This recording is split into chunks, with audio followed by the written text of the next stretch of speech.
Right. Vijayawada దుర్గగుడిలో అధికారుల అలసత్వం మరోసారి వెలుగు చూసింది. అధికారుల నిర్లక్ష్యం రోజురోజుకి హద్దులు దాటుతోందని భక్తులు మండిపడుతున్నారు. దుర్గగుడిలో శుక్రవారం రాత్రి విద్యుత్ అంతరాయం నెలకొల్పడంతో భక్తులు తీవ్ర ఇబ్బందులు పడ్డారు. దాదాపు 45 నిమిషాల పాటు విద్యుత్ సరఫరా నిలిచిపోయింది. డీజిల్ లేకపోవడంతో జనరేటర్ ఆన్ కాలేదు. తమకు ఇబ్బందులు ఎదురైన అధికారులపై భక్తులు తీవ్ర అసంతృప్తి వ్యక్తం చేశారు.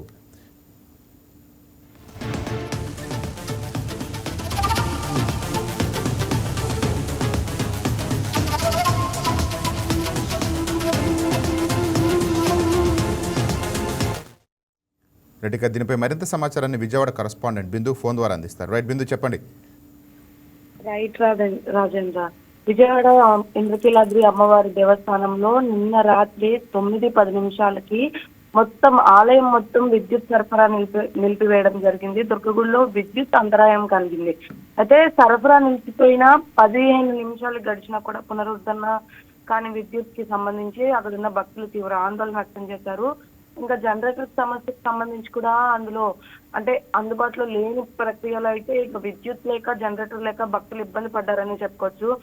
ఆటోమేటిక్ జనరేటర్లు కూడా పనిచేయలేదు. ఎందుకంటే మనం వారం రోజుల నుండి చూస్తూ ఉన్నాము, డీజిల్ కొరత అనేది ప్రతి చోట కనిపిస్తుంది. డీజిల్ కొరత వల్ల కూడా డీజిల్ కొరత ఎంతైతే మాత్రం అమ్మవారి గుడి మీద కూడా పడిందని చెప్పుకోవచ్చు. డీజిల్ కొరత వల్ల జనరేటర్లు సమయానికి ఆన్ లోకి రాలేకపోయినాయి. అయితే మునిపెన్నడూ ఇలాంటి ఘటనలు జరగలేదు. కానీ దేవస్థానం అభివృద్ధిని దృష్టిలో పెట్టుకోవాలని కూడా భక్తులు కొంతమంది అయితే వాపోతున్నారు. ఎప్పటికప్పుడు అకస్మాత్మిక తనిఖీలు చేసినప్పటికీ కూడా సిబ్బందిలో ఎటువంటి మార్పు లేకపోవడం కూడా దీనికి ఒక సంకేతం అని చెప్పుకోవచ్చు. అయితే వేసవి కాలం వల్ల వేసవి ఎండ వేడి వల్ల విద్యుత్ ట్రాన్స్ఫార్మర్ కూడా వేడెక్కి కొద్దిసేపు ఆలయం బయట ప్రాంగణంలో విద్యుత్ సరఫరా దీని వల్ల కూడా నిలిచిపోయి ఉండొచ్చు అని కూడా అంటున్నారు. అయితే అమ్మవారి ఆలయంలో విద్యుత్ సరఫరాకి ఎటువంటి ఇబ్బంది రాలేదని, భక్తుల దర్శనంకి ఎటువంటి ఇబ్బంది కలగలేదని తెలియజేస్తున్నారు. అయితే ఆలయం బయట ప్రాంగణంలో కూడా అంతరాలయం కలిగింది. అయితే ఆటోమేటిక్ జనరేటర్లు ఆన్ కావడంతో సమస్య తీరిపోయిందని కూడా ఆలయ అధికారులు చెప్తున్నారు. అయినప్పటికీ కూడా దాదాపు 15 నిమిషాలు అయినప్పటికీ మొత్తం ఇంద్రకీలాద్రి అమ్మవారి దేవస్థానంలో రాత్రి అసలు కరెంటే లేదని చెప్పుకోవచ్చు. అందులోనూ నిన్న బుద్ధ పౌర్ణమి రాజేంద్ర, దీనివల్ల రోజు కంటే కూడా అధిక సంఖ్యలో అమ్మవారిని దర్శించుకోవడానికి ప్రజలు సుదూర ప్రాంతాల నుండి అమ్మవారి దేవస్థానానికి వచ్చిన నేపథ్యం కనిపిస్తుంది. నేను నైట్ ఏదైతే నిన్న పొద్దున్న గిరి ప్రదక్షిణ అయిన తర్వాత నిన్న నైట్ వరకు కూడా ఇదే తాకిడి కొనసాగింది. అమ్మవారి దేవస్థానంలో పూర్తిగా భక్తుల రద్దీ నిన్న కనబడింది. భక్తుల రద్దీ కనబడినప్పటికీ కూడా ఇటువంటి ప్రక్రియలు జరగడం అనేది కొంచెం భక్తులకు ఇబ్బంది కలిగించే విషయం అనే చెప్పుకోవచ్చు రాజేంద్ర. అయితే ఈ సంఘటనలు మునిపెన్నడూ జరగలేదని, ఇట్లాంటి ఘటనలు మొదటిసారి జరిగినాయి అని కూడా ఆలయ అధికారులు చెప్తూ ఉన్నారు. అంటే దీనిపై ఆలయ అధికారులు కానీ ఎందుకు బ్యాకప్ పెట్టుకోలేదు? ఇప్పుడు డీజిలే కాగిపోయిందని మాకు చెప్తున్నారు. దానికి సంబంధించిన బ్యాకప్ కానీ ఎటువంటి చర్యలు తీసుకోలేదా?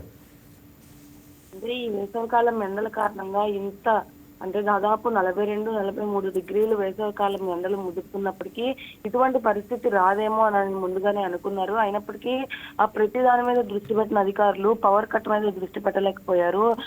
చూసుకుంటే చలివేంద్రాలు చూసుకున్నా, ఇటు ఆలయ ప్రాంగణంలో శుద్ధి చేయడం చూసుకున్నా, సెక్యూరిటీ సిబ్బందిని ఇవన్నీ చూసుకుంటున్న అధికారులు ఎలక్ట్రిసిటీని కొంచెం నిర్లక్ష్యం చేశారని చెప్పుకోవచ్చు. గతంలో ఇటువంటి ఘటన జరిగింది. అప్పుడు ఆలయంలో కరెంట్ తీసేయడానికి కారణం అంటే ఏపీసీడీఎస్ఎల్ తీసేశారని, కరెంట్ పవర్ కట్ తీసేశారని ఆరోపణలు వచ్చాయి. అయితే ఇప్పుడు చూసుకుంటే ఎవరు ఏమీ చేయలేదు. కానీ వేసవి ఎండ వల్ల మాత్రమే ట్రాన్స్ఫార్మర్ వేడికి కొద్దిసేపు అంతరాయం కలిగిందని కూడా అంటూ ఉన్నారు. అయితే ఒకవేళ కరెంట్ పోయినప్పటికీ కూడా డీజిల్ అనేది ఉంటుంది. డీజిల్ ఒక జనరేటర్లు అనేవి ఆన్ అవ్వాలి. దానికి కూడా డీజిల్ సమస్య ఏర్పడింది. డీజిల్ ని కూడా ముందుగానే తెచ్చి పెట్టుకోవాల్సిన బాధ్యత ఉన్నప్పటికీ వారు చేయలేని పరిస్థితి కనిపిస్తుంది. అయితే అధికారులు ఇప్పటికే అకస్మాత్తుగా తనిఖీలు చేస్తున్నారు కానీ ఎలక్ట్రిసిటీని కొంచెం నిర్లక్ష్యం చేశారనే చెప్పుకోవచ్చు.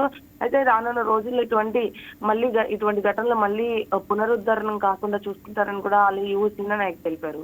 Thank you Bindu.